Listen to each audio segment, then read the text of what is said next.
So you did everything right. You screened your tenant, you checked their income, their credit, their references. They moved in, perfect on paper. Then one day, a neighbor calls and says, hey, something weird's going on at your place. Yeah, the police showed up.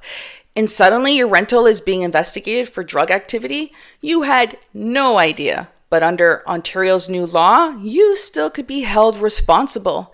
This law has a long name, the Measures Respecting Premises with Illegal Drug Activity Act, 2025. It's part of Bill 10, the Safer Streets and Stronger Communities Act.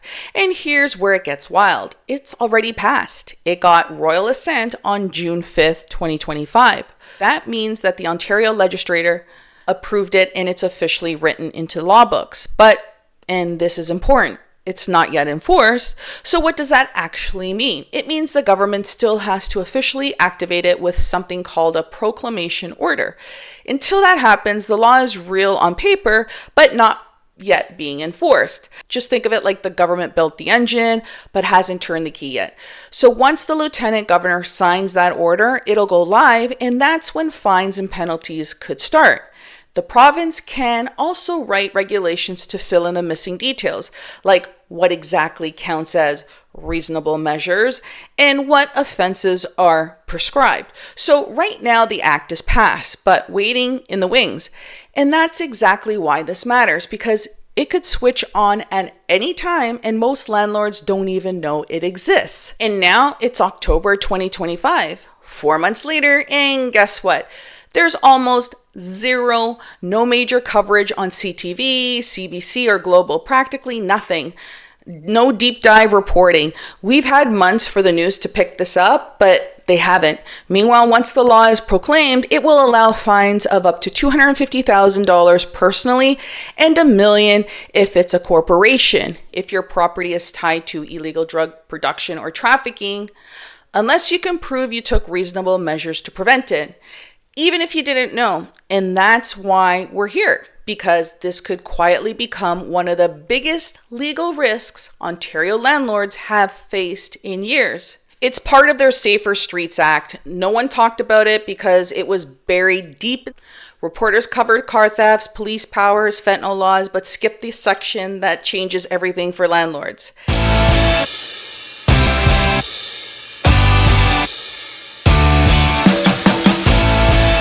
Hey there, I'm Claudia Ragona, one of the Ragona sisters, and if you just thought, wait, am I liable for my tenant's crime? Then you are in the right place and you need to listen up.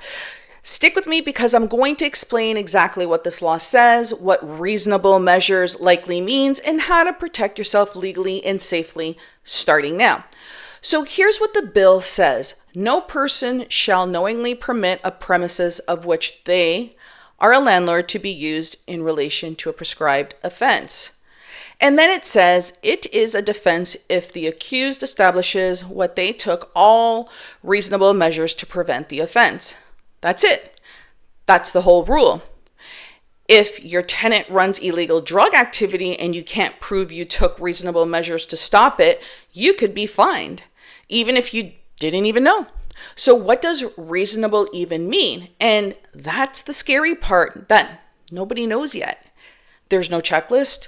No regulation defining it. It's pretty vague. The government will decide the exact prescribed offenses later by regulation. Until then, we're pretty much all guessing.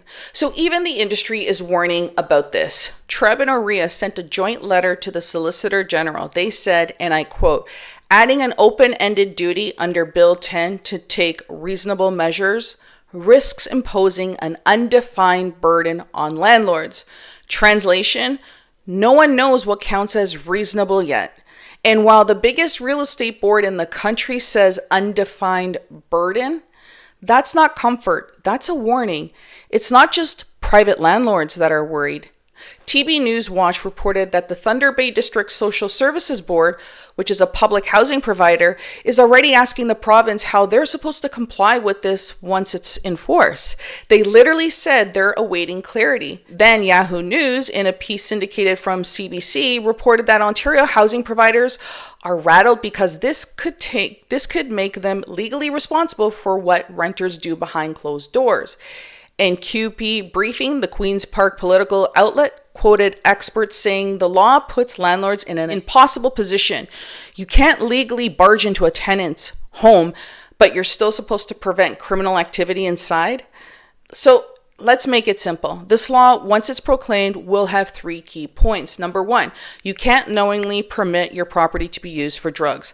Second, if it happens, you could face serious fines. 3, you can defend yourself, but only if you can show you took reasonable steps to prevent it.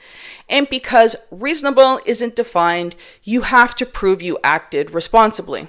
And here's what most legal experts believe will count as reasonable measures. Good tenant screening, check references, income, credit, and rental history, a clear lease, including a clause banning illegal activity or tampering with systems, routine inspections, use 24-hour notice between 8 a.m. and 8 p.m., and document what you saw.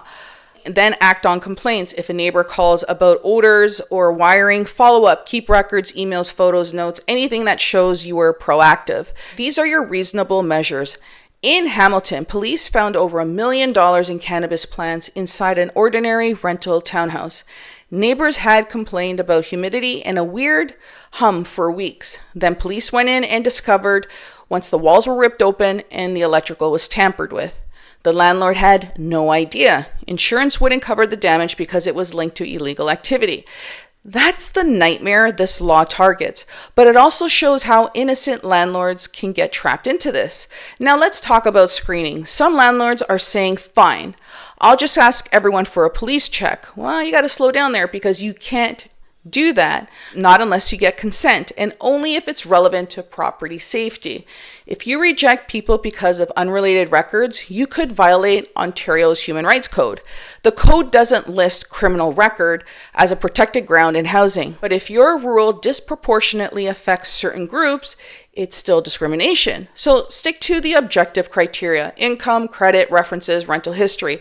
Ask everyone the same questions. Now here is your 5-step playbook. First, screen smart, verify income and references, keep records of what you've checked. Step 2, update your lease. Add clauses about illegal activity, no tampering with electrical or ventilation systems, and mandatory cooperation with inspections. Step 3, schedule inspections legally. Step 4, document everything. Keep a binder or digital folder for each property.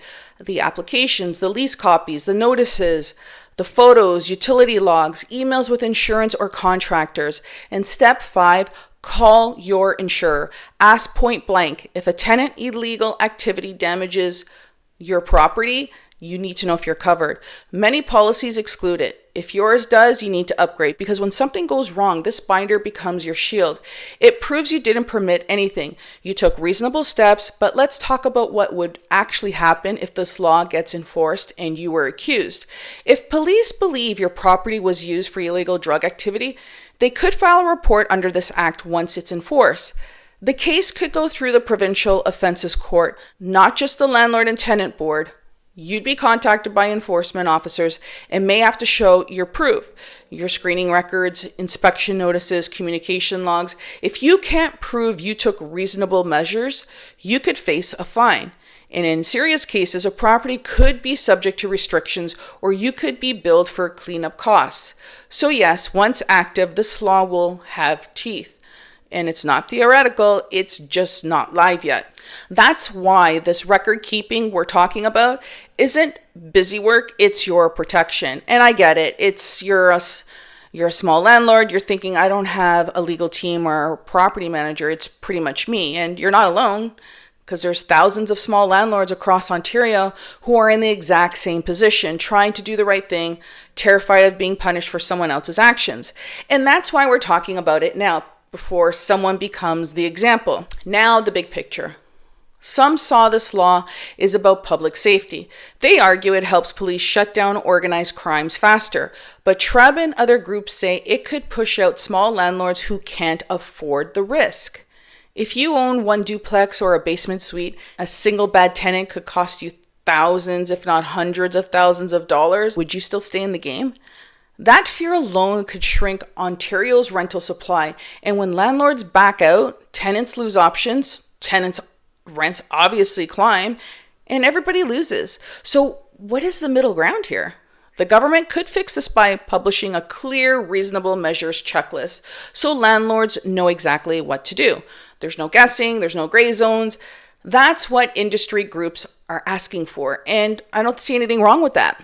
If this is connecting dots for you, please hit subscribe. All right, so let's recap again. Number one, the law is real. It passed June 5th, 2025, but it's not yet enforced. Number two, media silence doesn't make it safer. If anything, it means landlords are flying blind. Number three, your best protection is documentation, screening, inspections, and a written paper trail. Because the truth is, this law has been passed for months, sitting quietly in the background. The media mostly missed it, but the moment it's proclaimed, the first landlord charged will definitely make headlines. So please don't forget to hit subscribe right now. This is where we talk about what's really happening to landlords and investors in Canada. And share this video with another landlord, because if the news won't warn us, we have to warn each other. See you in the next one.